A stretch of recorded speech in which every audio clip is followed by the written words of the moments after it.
Planet Earth. Love it?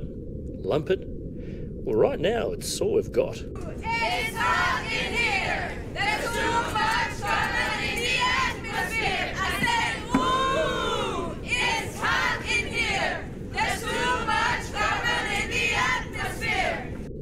But that, we all know. What we really want to know is, what is the world going to do about it?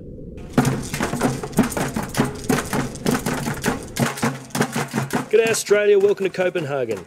We're coming to you direct from the UN Climate Change Conference, where the nations of the world have come together to meet the challenge of our time. From business, to media, Our climate! Our future! Your decision!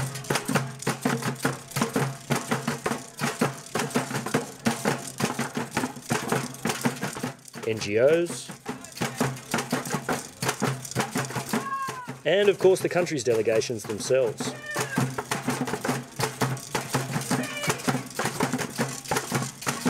Why? Because these 2 weeks are going to seal history's judgment on this generation. Sound like too much to ask?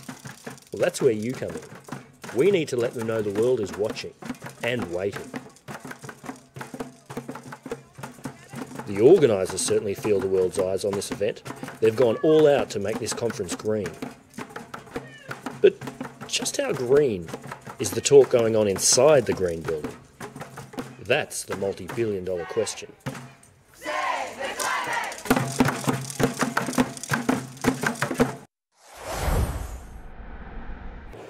And what can we hope to expect from all of this? Well, there are 3 basic scenarios. 1, we get a good outcome for the world. And what does that look like? Well, that's a fair, ambitious and binding treaty. Fair because it helps developing countries develop their economies cleanly. Ambitious because it does what the science tells us we need to do. And binding because it holds the countries to the promises they make here. The second scenario is what we call greenwash. Now that's where world leaders fail us completely, but they pretend they've done a great job. Now the third scenario is kind of in between.